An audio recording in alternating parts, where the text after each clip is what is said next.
Di tengah kota Surabaya, berdiri bangunan tua dengan tembok tebal, jeruji besi, dan bau besi karat yang tak pernah hilang. Dulu, tempat ini menjadi saksi bisu penyiksaan, penderitaan, dan kematian para pejuang kemerdekaan Indonesia. Kini bangunannya sepi, tapi setiap malam, dari dalamnya masih terdengar suara rantai dan jeritan mereka yang tak pernah benar-benar pergi.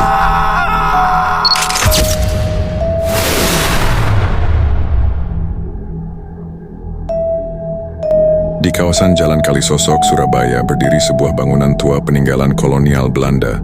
Dari luar, tempat ini terlihat biasa. Dindingnya tinggi, kusam, dan sebagian sudah retak. Namun bagi warga sekitar, bangunan itu bukan sekadar peninggalan sejarah, melainkan penjara arwah. Tempat di mana waktu berhenti, dan dosa masa lalu masih berputar. Penjara Kalisosok dibangun pada abad ke-19 oleh pemerintah Hindia Belanda. Dulunya digunakan untuk menahan rakyat yang dianggap memberontak terhadap penjajah. Di dalamnya, para tahanan disiksa tanpa ampun. Tangisan dan jeritan menjadi suara yang biasa terdengar setiap malam. Lorong-lorong sempitnya berbau lembab, bercampur darah dan peluh. Di bawah tanah, ada ruangan kecil yang disebut warga sebagai kamar pengakuan.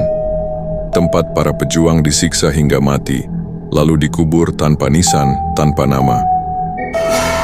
Ketika Jepang datang, penjara ini berubah fungsi, menjadi tempat penahanan baru bagi siapapun yang menentang kekuasaan militer.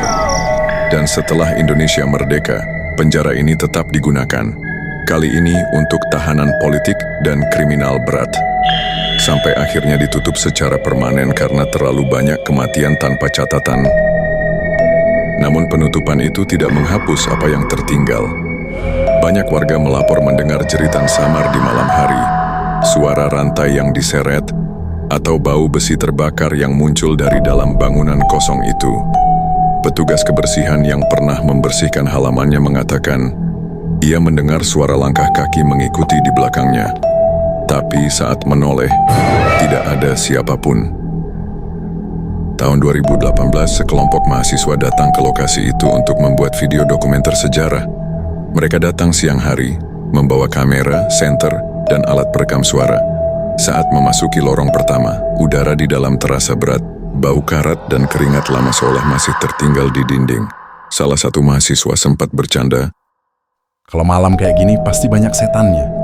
tapi tak ada yang tertawa. Karena saat itu juga, pintu sel di ujung lorong menutup sendiri dengan suara keras, dan suhu ruangan tiba-tiba turun drastis. Mereka melanjutkan perekaman, namun suasana semakin aneh.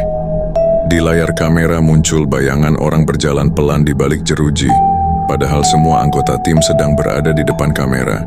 Salah satu dari mereka mengaku mencium bau daging terbakar, sementara yang lain mendengar suara rantai diseret di lantai semen. Tak lama kemudian, terdengar langkah kaki di atap, seperti seseorang berjalan dengan rantai di kakinya. Padahal atap bangunan itu sudah lama runtuh sebagian.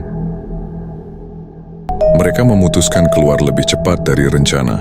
Namun saat mencoba membuka gerbang, pintunya terkunci rapat dari dalam. Senter dan kamera mereka mulai berkedip-kedip, dan dari arah sel yang gelap terdengar suara berat berbisik pelan. "Kowe ora kudune mlebu. Kalian tidak seharusnya masuk." Panik, mereka berusaha memanjat pagar. Namun tiba-tiba salah satu dari mereka menjerit, mengaku ada tangan dingin mencengkeram pergelangan kakinya. Saat ditarik, tak ada siapapun di bawahnya. Hanya bekas tangan hitam terbakar yang tertinggal di kulitnya. Keesokan harinya, video mereka diperiksa. Dalam salah satu rekaman, tampak jelas bayangan seseorang berdiri di dalam sel, menggenggam jeruji besi dan menatap kamera. Wajahnya samar, tapi mata itu menyala merah seperti bara. Dan di latar suara rekaman terdengar samar desisan dan tangisan dalam bahasa Jawa kuno, mengulang kata yang sama berulang kali. "Isi ana utang getih, isi ana utang getih. Masih ada darah yang belum terbayar."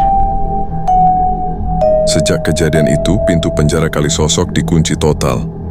Tak ada lagi yang diizinkan masuk tanpa izin pemerintah. Namun warga sekitar masih sering mendengar suara-suara itu. Rantai besi yang diseret, langkah kaki di lorong, dan sesekali jeritan panjang yang menggema dari dalam. Meski bangunan itu sudah lama kosong, mereka percaya roh para tahanan yang mati di sana belum pernah benar-benar bebas. Tubuh mereka telah hancur, tapi jiwa mereka masih terkunci di balik tembok tebal Kali Sosok. Dan selama darah yang tertumpah dulu belum ditebus, penjara itu akan terus berisi dengan bayangan, suara, dan rasa sakit yang abadi. Jadi jika suatu malam kamu melewati jalan Kali Sosok di Surabaya dan mendengar suara rantai diseret di antara deru kendaraan, jangan menoleh karena bisa jadi itu bukan suara dari dunia yang sama.